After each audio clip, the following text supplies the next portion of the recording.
নারিকেল এক ঝলমলে মুক্তার মতো ফল, যা প্রকৃতি দিয়েছে উষ্ণমণ্ডলীয় অঞ্চলে। এই গাছ শুকনো বালুময় মাটিতে বেড়ে ওঠে, সোনালি রোদ আর সাগরের হাওয়া ভর করে, আর তার প্রতিটি ফলে জমা হয় জীবনের মিষ্টি রস। যখন নারিকেল গাছের উঁচু মাথা থেকে একটি ফল নিচে পড়ে, তখনই শুরু হয় তার এক অসাধারণ যাত্রা।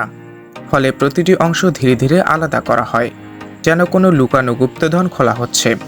আধুনিক প্রযুক্তি আর মানুষের দক্ষ হাতে নারিকেল শুধু ঠান্ডা পানি দেয় না, বরং তা পরিণত হয় খাঁটি নারিকেল তেলে। নারিকেলের আঁশে তৈরি হয় কার্পেট।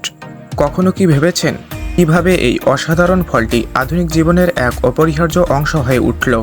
চলুন তবে আমাদের এই যাত্রা শুরু করি উষ্ণমণ্ডলীয় অঞ্চলের দিকে, আর খুঁজে বের করি নারিকেলের সেই জাদুকরী গল্প, যেখানে প্রকৃতি, মানুষ আর প্রযুক্তি একসাথে মিলে তৈরি হয় এক বিস্ময়কর ইতিহাস। স্বাগতম আপনাকে নারিকেলের রাজ্যে, ইন্দোনেশিয়ায়। প্রতি বছর এখানে উৎপাদিত হয় 1,70,00,000 টনের বেশি নারিকেল, যা পৃথিবীর মোট উৎপাদনের প্রায় 25%। তাই আশ্চর্য নয় কেন ইন্দোনেশিয়াকে বলা হয় নারিকেলের রাজধানী। হাজার হাজার দ্বীপ নিয়ে গঠিত এই দেশ সমুদ্রের মাঝখানে সবুজ নারিকেল বাগানে ভরা। পৃথিবীর সবচেয়ে বেশি দ্বীপ থাকা দেশ হিসেবে ইন্দোনেশিয়া পেয়েছে ভিজে গরম ট্রপিক্যাল আবহাওয়া, উর্বর মাটি। এই পরিবেশ নারিকেল গাছের জন্য একেবারেই আদর্শ। তাই নারিকেল এখানে শিকড় গেড়ে সারা বছর ফুলে ফেঁপে বেড়ে ওঠে। বর্ষার প্রথম বৃষ্টি নামতেই প্রকৃতি নতুন জীবনের সংকেত দেয়। নারিকেল গাছের জন্য শুরু হয় এক নতুন পর্ব, নারিকেল সংগ্রহ। এক ঝুঁকিপূর্ণ কাজ। তপ্ত রোদে নারিকেল পাতার ফাঁকে ফাঁকে দুলতে থাকা হাওয়ার সুর। তখনই শুরু হয় নারিকেল সংগ্রহের কাজ। যদিও ফলটি দেখতে সাদাসিধে, কিন্তু নারিকেল তোলা পৃথিবীর সবচেয়ে বিপজ্জনক কাজের মধ্যে একটি। দক্ষ শ্রমিকরা কোনো দড়ি বা সুরক্ষা ছাড়াই 10 মিটার উঁচু গাছে উঠে যায়। হাতে কেবল একটি দা, তার সাহায্যে গোটা গোছা কেটে নিচে ফেলে দেয়। প্রতিটি নারিকেলের ওজন হতে পারে 3 কেজির বেশি। তাই এটি যেমন কঠিন, তেমনই ঝুঁকিপূর্ণ। কিছু উন্নত নারিকেল বাগান শুরু থেকেই এই সমস্যার সমাধান করেছে। গাছের সারির মাঝখানে তারা খনন করেছে অগভীর পানির খাল। ফলে নারিকেল কাটার সময় সেগুলো শক্ত মাটিতে না পড়ে, সরাসরি পানিতে পড়ে। পানি যেন নরম বালিশের মতো আঘাত শুষে নেয়, আর নারিকেল অক্ষত থাকে। পরে শ্রমিকরা খালে নেমে ভাসমান নারিকেলগুলো একত্র করে। তারপর আসে ট্রাক। প্রতিটি ট্রাক 3 থেকে 5 টন নারিকেল বহন করতে পারে, যেগুলো সুন্দরভাবে সাজানো হয়। তারপর লালচে মাটি সরু পথে চলে যায় কারখানার দিকে। কিন্তু নারিকেল সরাসরি কারখানায় যায় না। প্রথমে সেগুলো নিয়ে যাওয়া হয় নদীপথে। লম্বা নৌকায় বোঝাই করে নারিকেলগুলো ম্যানগ্রোভ বনের ভেতর দিয়ে ধীরে ধীরে ভেসে চলে তাদের গন্তব্য, প্রি প্রেসিং সেন্টার, যেখানে শুরু হয় নারিকেলের শিল্পায়িত রূপান্তর। 5,000 নারিকেল ভর্তি ট্রাক কারখানায় পৌঁছালেই শুরু হয় নতুন অধ্যায়, খোসা ছাড়ানো।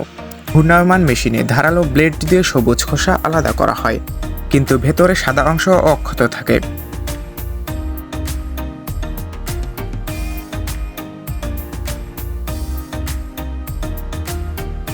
হাই প্রেশার পানি স্প্রে দিয়ে প্রতি ঘন্টায় 2,000 নারিকেল পরিষ্কার করা হয়। প্লাস্টিক ঢাকনা বসানো হয়। তারপর স্বচ্ছ ফিল্মি আর পুরু নাইলন দিয়ে মুড়িয়ে গরম ভাপের মেশিনে সিল করা হয়। এরপর ছোট ছিদ্র করা হয়, যেখানে সহজে স্ট্র বসানো হয়।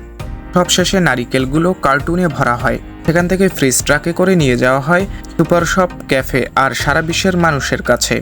তাদের সাথে নিয়ে যায় ট্রপিক্যাল স্বাদের আসল রূপ। তাজা নারিকেল ছাড়াও শুকনো পাকা নারিকেল থেকেও পানি সংগ্রহ করে কারখানায় ক্যান বা বোতলে ভরা হয়। মেশিন নারিকেল ফুটো করে পানি ট্যাঙ্কে জমায়। ঠান্ডা করা হয় 4 ডিগ্রিতে।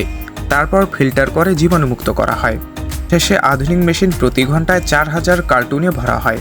প্লাস্টিক বোতলে ভরা হয়, যাতে মানুষ সহজে দেখতে পায় ভেতরের মান। শ্বাস থেকে বের করা হয় তেল, চুল, ত্বক ও শরীরের জন্য এক মসৃণ উপহার। শ্বাস ধুয়ে কেটে মেশিনে ভাঙা হয়। প্রেস মেশিনে চেপে তেল আলাদা করা হয়। তেল বোতলে ভরে বাজারে পাঠানো হয়। এছাড়া শ্বাস থেকে তৈরি হয় নারিকেলের দুধ, গরম করে জীবাণুমুক্ত করা হয়। তারপর ক্যানে ভরে এইচপিপি প্রযুক্তিতে চাপ প্রয়োগ করে দীর্ঘদিন ভালো রাখা হয়।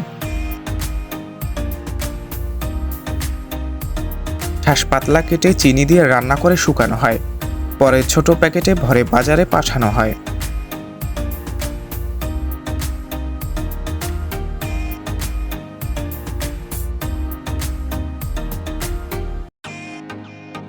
খোসা ফেলে দেওয়া হয় না। বিশেষ মেশিনে কেটে আঁশ তৈরি করা হয়।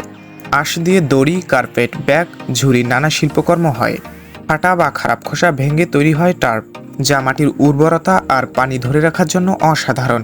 প্রকৃতির এই বিস্ময়কর ফল নারিকেল আমাদের শেখায় যে প্রকৃতিতে কিছু অপচয় হয় না, ফলের প্রতিটি অংশই কাজে লাগে। আমরা একসাথে দেখলাম নারিকেলের অসাধারণ যাত্রা, তার খোসা থেকে শুরু করে প্রতিটি ফোঁটা রস পর্যন্ত। যদি ভিডিওটি ভালো লাগে লাইক দিন, সাবস্ক্রাইব করুন আর আপনার মন্তব্য জানাতে ভুলবেন না।